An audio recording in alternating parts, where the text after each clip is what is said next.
we all go to the edge of the mountain, but we're all holding hands. If one person falls, we grab them. And if we all fall, then we all go down together. But if we all win, we're still holding hands. So that's when I started to realize I have to believe in myself and that my techniques work because my techniques are built on building teams. Welcome to the second season of The Modern Hotelier, the fastest growing hospitality podcast.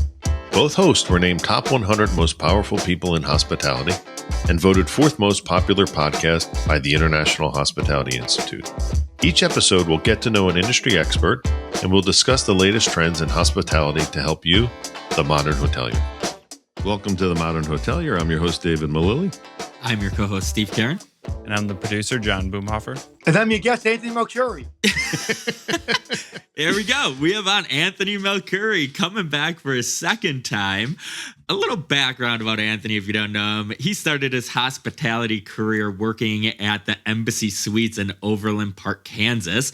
And he worked his way up to becoming one of the most successful GMs in New York City. And in 2012, he landed a deal with the Travel Channel where he hosted 9 seasons of Hotel Impossible. During that time, he discovered the 5 steps that allow him to show up for himself and for the hotels and owners in which he served. He used these 5 steps to come help hoteliers turn around their establishments. Author of Show Up. Welcome back to the show, Anthony Melchiorri. How are you? Good, Anthony. How are you? Steve, who's your co-host? Oh, we all know David. We know David. Oh, hi, David. I'm Anthony. Nice to meet you. So, Anthony, thank you for coming back on the show. We're excited to talk about your new book, Show Up. What inspired you to write Show Up, and what was the process like? Well, David inspires me for all things. So it was David's inspiration. Just watching him do everything wrong made me want to do everything right. No, just kidding. Me and David have been friends for 30 years, and he's one of my dearest friends. But what inspired me to do the book was it's just something I wanted to do for a long time. And David always said, you don't have a book? You should have a book. Just like when I had a Honda Accord, he goes, you can't drive a Honda Accord. You need a nicer car than that. So I listened to everything David says. And so I started writing the book. And the process was excruciating because I started 10 years ago. It was a different book. And it was actually called Get Your Head Out of Your Ass. But then people told me I shouldn't start with that book. So we changed the title, and I worked with a gentleman named John Walcott. And John actually was my co-writer. I wrote every word because I basically spoke every word, and he wrote them down and really helped me format the book. So the process was excruciating because it took me really 10 years. And then about 2 years ago when I met John, it really helped me. And we kind of changed it several times. And basically, it's my voice. If you know me personally, you know that it's my voice and it's the way I live my life. And really kind of, I guess what's stuck in my psyche is all the things that maybe didn't go well early in my career, because I don't really talk too much about Hotel Impossible or even my last 10 years. I talk a lot about my formative years in the industry, and formative years, I should say, the Air Force, college a little bit, and my first couple of gigs in the city. And through that, I realized the 5 words that I usually use has really helped me be successful. And the one that I use the most probably, and what I think we should all, especially in these times, is durability. So I just basically wrote stories, and each story is showing how I use that word throughout my career. All right. So in the beginning of the book, you talk about defining who you are and what you want. When was that for you? Honestly, I think we're all still developing and all still finding ourselves and still, learning about ourselves. But I would say my first real success of something that was very big struggle was the Algonquin Hotel. And as we started to really turn that around and build a team, I started to realize that although my methods are pretty straightforward, it's my commitment to the team and my commitment to the goal. We're going to win. Like, I don't understand any other word, so we're going to win. It's going to be hard. So my philosophy of we all go to the edge of the mountain, but we're all holding hands. And if one person falls, we grab them. And if we all fall, then we all go down together. But if we all win, we're still holding hands. So that's when I started to realize I have to believe in myself and that my techniques work because my techniques are built on building teams. It's not for me. It's not for accolades. It's not for look at me, look at me. It's like, let's take that young person that's never done anything and let's give them a tremendous amount of responsibility and let's see if they're able to do it. I promoted a part-time union member to director of housekeeping. Ever throws out of my mind. It was the best thing I've ever done. So I guess my techniques and my belief in people, and I think a friend of mine, David, says I read a room faster than anybody else. So I think trusting those instincts started to really say, well, maybe I have something. So take us through the 5 steps. Take us through each one and how you came up with those. Well, I'll read them first for you, and I'll go through each one of them. It's consistency, it's flexibility, it's durability, authenticity, and relevancy. And each one, in one conversation or in one hotel project or anything, any interaction, you can use all 5 words, you can use one. So I think if you're not relevant, so let's start with that. If you're not relevant, no one's going to listen to you. So you've got it. You can be relevant in media, PR, podcasting, TV, books. That's one way of being relevant. Or you can be relevant to your staff, where you do what you say you're going to do. You remember their birthday. You have a touchstone with them when it's appropriate for them, that you're not always bothering them. You're not always on top of them. But you're relevant to them because, it's kind of like a kid. Like as they grow up into an adult, they'll call you because you're still relevant to them, but they're not going to call you all the time, maybe not as much as you want them to call you. So being relevant, I think, is critical. And consistency. And I think everybody can understand what consistency is, especially in the hotel and especially in your behavior. If you're not consistent, people can't rely on you. And if people don't rely on you, especially in today's technology-driven world, they're going to rely on somebody else or something else. And flexibility, whether flexibility, be it where you're flexible in changing your idea, or whether it be flexible in creating an environment where everyone could participate. So I always say, if you're not flexible, you break. So early on, I don't know if I was as flexible. I wasn't flexible. And now I'm very flexible, because if you don't, you won't be successful. So again, these are all basic things that we all use sometimes, but every one of them has got to be used 100% in its pure form. You can't be flexible for your benefit. You have to be flexible for both benefits. So if you're just flexible for your benefit, you're not going to win in the long run. Durability. We all get kicked in the you-know-what. We've all had struggles. We've all had challenges. And it's that durability to not know how to stop. We've all been down. And if you stop, that's a problem. So I think my durability has been my number one thing that I've relied on. Even when I don't know what the hell I'm doing. It's like, if I just get up, put my pants on and walk out of the house, I think I'll be okay. I love that. And, in the last third of the book, you talk about putting those 5 steps into action. When in your life have you put those 5 steps into action? And has there been a time where you maybe wish you would have put those 5 steps into action? Well, I think it's a daily basis. And the answer is, of course. And I didn't mention authenticity. I think authenticity is really when people, if someone describes me that knowing me for a long time, I think the first thing they would say is authentic. And so I started really, especially when I was writing the book, I started really kind of pushing into authenticity. And when I wanted to say something, I said, I don't want to say that because maybe it'll be construed incorrectly. But then it's like, if I'm not authentic, one of the reasons people hire me, or the reason, people want to work with me, is because they know where they stand all the time. So I think authenticity has been a big part of my career. But in the beginning of my career, I think it got me in a lot of trouble, because maybe I was talking and when I should have been listening. But yeah, all 5 of them, you use them, David uses them, they all use them. Everybody has their own words and their own philosophies. These are mine, and these are what worked for me. But at the end of the day, shutting off the noise and not looking at everybody's TikTok life and Instagram life and Facebook life. Stop.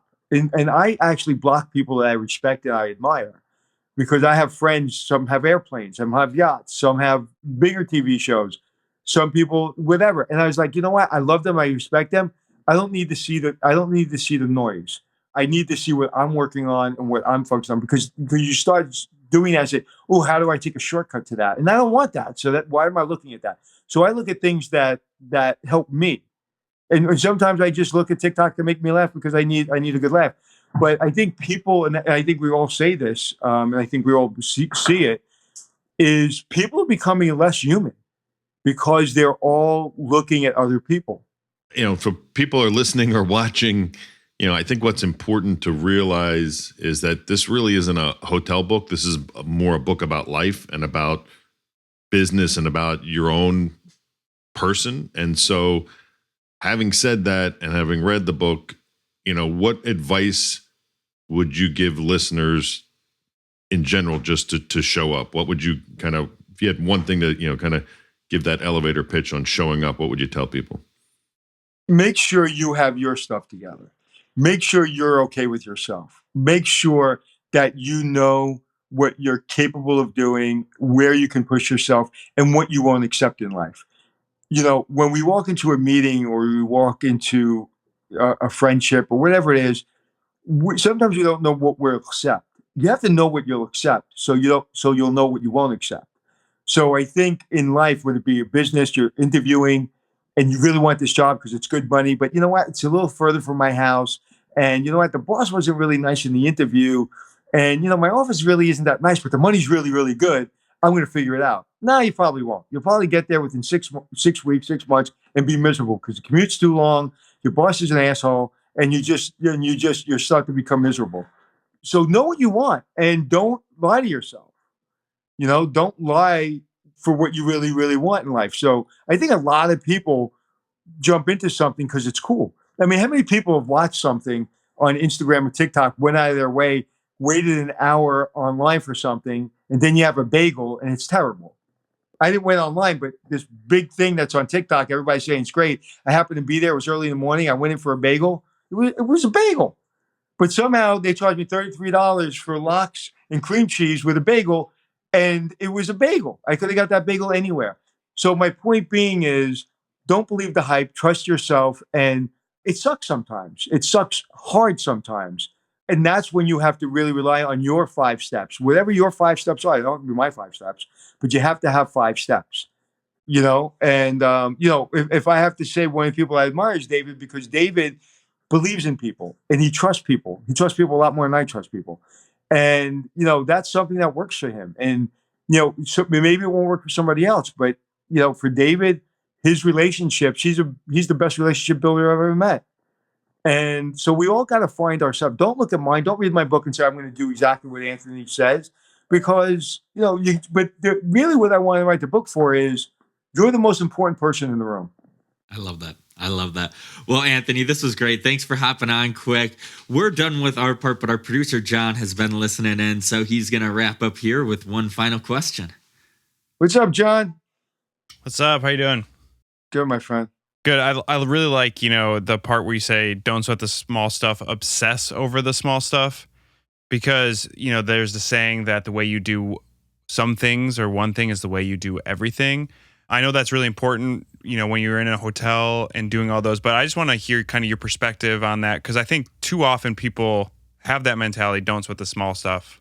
I'm going to let David kind of fill us in on this. What happens when I walk into a room, David? How quickly do I assess something and then I immediately obsess over that one little thing, obsess about it and go, no, David, trust me. And then 6 months later, 3 months later, a year later, it comes out to the other side because I'm obsessing about that one little thing. Well, the best story is it not only with people, but with process. So I had a meeting with Anthony. We were sitting in the lobby of the Algonquin, and I could kind of tell he really wasn't listening to me, but what he was listening to was the phone ringing that nobody was picking up at the front desk. And he actually said, "Excuse me 1 second." And he actually went over to the front desk, leaned over, picked up the phone and answered it, and then hung it up. So what's unique about you is that with not only people, but in situations, you'll see stuff. And it's kind of that curse of being a GM where you'll see the wallpaper peeling or you'll see the scuff. You talked about the scuffs on the bottom of the floor. You'll see the lucerne, the shoes had to be shined the right way. So it's with you and with your philosophy, it's twofold. It's reading the person, But when you say read a room, people usually think it's just reading the person or the people in the room, but he's actually reading the physical room along with the people. Yeah. And I think I just kind of figured it out the other day when I was talking to somebody. I have OCD, right? And it's not like, oh, I have OCD. Like, I really have OCD. And so it's been a real struggle for me growing up. There's sometimes I couldn't even leave my house. I never really spoke about it. And I've really figured out ways of dealing with my OCD, and I'm getting much better and I can function, right? But the reason I love the hotel business, and I just realized this the other day, and the reason I'm process driven is because when everything's right, I'm comfortable.